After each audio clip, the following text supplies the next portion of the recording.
আজকে আয়োজন করা হবে কচুর শাক। দেখতে পাচ্ছেন কতটা সুন্দর কচুর শাক। একদম লকটক কচুর শাক আমি সুন্দর করে ধুয়ে নিয়েছি। এই কচুর শাকের মধ্যে পেঁয়াজ বেশি দেওয়া লাগবে। বড় সাইজের ৪ টা পেঁয়াজ দিয়েছি। বড় সাইজের ৪ টা রসুন দিয়েছি। মরিচও মোটামুটি অনেক ঝাল করে ভর্তা করা হবে। সিদ্ধ করে এই ভর্তাটা করা হবে। খেতে কিন্তু খুবই লোভনীয় টেস্টফুল। কচুর শাক খুবই প্রিয়। কচুর শাক খেতে খুব ভালো লাগে। তার সাথে লেবু থাকবে।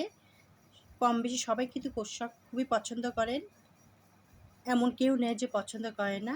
ঠিক তেমন এই কচু শাকটা ভর্তা করা হবে। দেখতে পাচ্ছেন কতটা সুন্দরভাবে ধোয়া হয়েছে। পেঁয়াজ বেশ সব কিছু বেশি বেশি করে দিয়েছি। দিয়ে সিদ্ধ করা হবে লবণ দিয়ে। তারপরে কাঁচা পেঁয়াজ অথবা ভেজেও দেওয়া যাবে। সর্ষের তেল দিয়ে মেখে শেষ পর্যায়ে এই ভর্তার মধ্যে দেওয়া হবে। খেতে আরও টেস্টফুল গরম ভাতের সাথে পরিবেশন করা হবে। তার সাথে থাকবে লেবু। অত্যন্ত মজাদার। কচু শাক কাদের কাদের প্রিয় অবশ্যই কমেন্ট করে জানাবেন। আমার তো খুবই প্রিয় একটা শাক কচুর শাক। এই শাক থাকলে সঙ্গে লেবু থাকলে আর কোনো কিছুই লাগে না এমন একটা শাক। আলহামদুলিল্লাহ। তার সাথে আজকে প্রচুর বৃষ্টি হয়েছে। বৃষ্টি হয়েছে, জবা ফুল পড়েছে, এটা গোলাপি কালার। তার সাথে আছে আর একটা কালার আছে, এই যে এটা হলুদ কালার।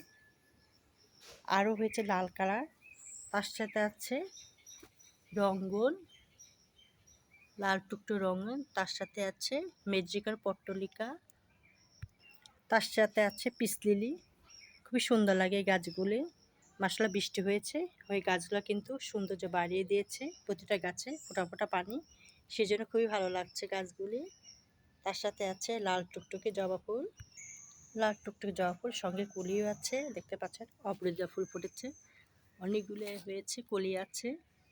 এই যে আরও হয়েছে অপরাজিতা ফুল সাদা বর্ণে। অনেক সুন্দর লাগে অপরাজিতা ফুল। ভিডিওটা ভালো লাগলে লাইক কমেন্ট শেয়ার করে দেবে। শুভকামনা। আল্লাহ হাফেজ।